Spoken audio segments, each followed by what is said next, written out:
নিৰ্বাচনতো ৰাইজে যদি বুজি পায় নিশ্চয় মই ভাবোঁ আপুনি এইটো নাভাবিব যে আমাৰ দলৰ আজি শক্তি কম দেখিছে, কিন্তু আমাৰ দলৰ সমৰ্থক বহুতো আছে, লাখ লাখ মানুহ সমৰ্থন এতিয়া হয়তো বহুতে ভয়ত ওলাই আহিব খোজা নাই, কিয়নো এওঁ ডিক্টেটৰিয়েল এটা শাসন চলাইছে। কোনোবাই কিবা এটা তেওঁৰ বিৰুদ্ধে ক'লে এৰেষ্ট কৰি দিয়ে, পুলিচে হেৰাছমেণ্ট দিয়ে, যাৰ কাৰণে ওলাই অহা নাই। হয়তো এপ্ৰিল মাৰ্চ জানুৱাৰী বা ফেব্ৰুৱাৰীত ৰাইজ ওলাই আহিব, আৰু ৰাইজে এবাৰ টঙালি বান্ধি থৈছে। আৰু যিমান চব এই হিতাধিকাৰী সৃষ্টি কৰিছে, আপুনি 80% হিতাধিকাৰী ভোট নিদিয়ে, এইটো কথা মনত ৰাখিব। কিয়নো তেওঁলোকে জুবিনৰ ক্ষেত্ৰত কৰা কামো দেখিছে, চবেই দেখা পাইছে। এই সাধাৰণ মানুহ চবে আজিকালি বহুত কথা বুজি পায়, আনকি চাহ জনগোষ্ঠীৰ মানুহেও চব কথা বুজি পায়। আজি চাহ জনগোষ্ঠীত পট্টা দিম বুলি কৈছে, এইটোতো বহুত ডাঙৰ কণ্ট্ৰভাৰ্চি এটা ক্ৰিয়েট কৰিছে। আৰু কোম্পানী মাটিখিনি কিয় তুমি দিব লাগে, যিখিনি কোম্পানী কাইলৈ কেছ কৰিলে তেওঁলোক জিকিব কোম্পানী।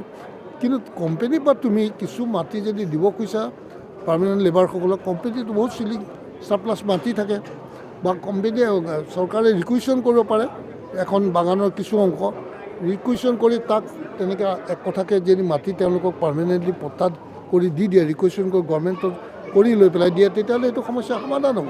মইতো ডেফিনেটলি তেওঁৰ বিকল্প বহুতেই হ'ব। গৌৰৱ গগৈ কি আৰু অন্য হ'ব পাৰে, লুইনো হ'ব পাৰে, গৌৰৱে হ'ব পাৰে বুলি মই গৌৰৱ নোহোৱাৰ বুলি কোৱা নাই। তেওঁৰ বিকল্প অসমত বহুত আছে, তেওঁতকৈ বহুত ভাল পাৰফৰ্মেঞ্চ কৰা মানুহ অসমত বহুত। তাকে ক'লোঁ, মুখ্যমন্ত্ৰী পদৰ কাৰণে কৈছোঁ, তেওঁ আটাইতকৈ ৱৰ্ষ্ট মুখ্যমন্ত্ৰী বুলিয়ে ক'ম মই, কিয়নো ইমান বেয়া কাম কৰিছে। তেওঁৰ জীৱনকালটোকে চাওকচোন, তেওঁ কিমান জাল ফালি ফালি আহিছে, কোনো জালে তেওঁৰ জালত পেলাব পৰা নাই।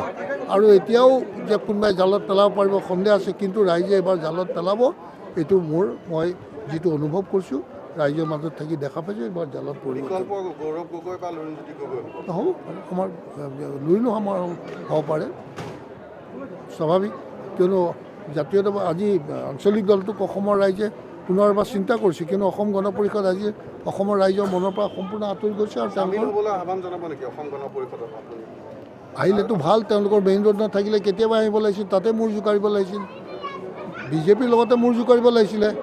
অনবৰতে য়েছমেন হৈ থাকিলে কেনেকৈ হ'ব? তেওঁলোকে নিজৰ অস্তিত্ব নিজে শেষ কৰি দিছে। অসম গণ পৰিষদ তেওঁলোকৰ মেৰুদণ্ডবিহীন এটা আঞ্চলিক দল হৈ গ'ল না। গতিকে তেওঁলোকৰ আহিলে ভাল, আমি ৱেলকাম কৰিম, কিন্তু আমাৰ লগত চামিল হ'লেও বেয়া নাপাওঁ। ভূমিপট্টা ক'ত দিলে বুলি ক'লে? দিয়াটো নাই এতিয়াও, এইটো কাৰ্যকৰী হয়গৈ নহয়, এইটো ৱেইট কৰক, চাওক। 1200 টকা আৰু 10,000 টকা, সেয়া জানো কাৰোবাৰ জীৱন হ'ব পাৰে? সেয়া কাৰো জীৱনতে সেই টকাকেইটাই কাকো সহায় নকৰে। কিন্তু মানুহক কৰ্ম কৰি খাবলৈ শিকাব লাগিছিল। তেওঁ নিকাম্মা কৰি দিছে অসমীয়া জাতিটো। খালি ফ্ৰী ফ্ৰী ফ্ৰী, যি জাতিয়ে ফ্ৰী বস্তু খায় সেই জাতি কেতিয়াও উন্নতি নহয়, ই অধপতনে যায়। গতিকে মই ভাবোঁ এইজন মুখ্যমন্ত্ৰী আপুনি কৈছে যে কিহৰ কাৰণে বেয়া, ভাল ক'ত? আজিলৈকে এখন লেণ্ড যিখিনি আমি অসমীয়া মানুহে আজি শ্বহীদ দিৱস, এই শ্বহীদ দিৱসত 860জন শ্বহীদৰ মৃত্যু হৈছিল অসমীয়া জাতিৰ সুৰক্ষিত হোৱাৰ কাৰণে। এই সুৰক্ষা দিয়াৰ ক্ষেত্ৰত যিহেতুকে প্ৰধানমন্ত্ৰী ডাঙৰীয়াই ইয়ালৈ আহি কৈ গৈছিল নিৰ্বাচনৰ আগতে যে টালি টোপোলা লৈ বিদেশীসকল যাব লাগিব, তাৰ কোনোবা এটা কাম কৰিলেনে? আনকি তেওঁলোকে এই যে ৰিভিউ কৰাৰ কাৰণে NRCখন পাইছিলে, তাতো কোনোবা এটা এফেক্টিভ কিবা ষ্টেপছ ল'লেনে? তেওঁলোকে একোৱে নল'লে। কোন ক্ষেত্ৰত তেওঁলোকে অসমীয়া জাতিটো সুৰক্ষাৰ ক্ষেত্ৰত কাম কৰিছে? গতিকে মিয়াৰ ভয় দেখুৱাই মিয়াক তেওঁ ৰোধ কৰি ৰাখিব পাৰিছে জানো? মিয়াটো নিজৰ ৰাস্তাত নিজে চাৰিপিনে আগবাঢ়ি গৈছে। আজি মেডিকেল ইঞ্জিনিয়াৰিঙৰ চব মিয়াৰ 50% ল'ৰা ছোৱালীয়ে আজি ছিট পায়, আমাৰ ল'ৰা ছোৱালী নাইকিয়াই হৈ গৈ আছে। তেনে ক্ষেত্ৰত আজি ব্যৱসায় বাণিজ্য চব পথাৰ চব তেওঁলোকৰ হাতত। অসমীয়া কোনপিনৰ পৰা সুৰক্ষিত? আনকি ট্ৰাইবেল বেল্টৰ মাটিখিনিও আজি সুৰক্ষিত নহয়। কিবা এখন লেণ্ড পলিচি কিবা বনালেনে তেওঁ আজিলৈ? এনেই খালি এই 11 শতিকা এই 10,000 টকা পাবৰ কাৰণে মহিলাসকলে কিমান তাঁতবাতি কৰিব লগা হৈছে। তাঁতবাতি কৰোঁতে তেওঁলোকৰ এইটো 5-6 হাজাৰ টকা খৰচেই হৈছে, 4,000 টকা পাবৰ কাৰণে তেওঁলোকে দৌৰি আছে। বাধা তেওঁ কাকোৱে নিদিয়ে, এইচব মানুহক ভাল লগাবলৈ শুনি ভাল লাগে যে সেইকাৰণে কয়, কিন্তু তলে চবৰে কাম তেওঁ কৰি আছে। আপুনি চাওক, এই বিজেপি অসমৰ কাৰণে অত্যন্ত ডাঙৰ শত্ৰু বুলি ক'ম মই, কিয়নো তেওঁলোকে কি কৈছে যে এইবাৰ ভোটাৰ লিষ্ট সংশোধন কৰিলে যি চামাৰী ৰিভিজন হ'ব, দুদিনৰ আগত ইলেকশ্যনত দুদিনৰ আগত আহিলেও বোলে ভোট দিব পাৰিব। যে বিহাৰত যিটো কৰিছে, আমাৰ ইয়াত বোলে কাছাৰৰ পিনে ত্ৰিপুৰাৰ মানুহৰ ভোটাৰ, তেওঁ অসমীয়া মানুহৰ অস্তিত্ব ক'ত থাকিব?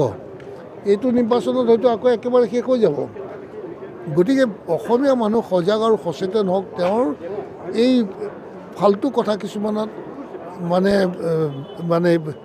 ভুল যোৱাটো বৰ ডাঙৰ ভুল কাম কৰিছে, যিটো হয়তো আমাৰ জাতিটো সম্পূৰ্ণৰূপে শেষ কৰি পেলাব। ডাঙৰ শত্ৰু বুলি কৈছে, কিন্তু আপুনি সময়ত বিজেপিত আছিলোঁ, তেতিয়ালৈকে বুজি পোৱা নাছিলোঁ আচলতে এওঁলোকৰ হিডেন এজেণ্ডা কি আছিল।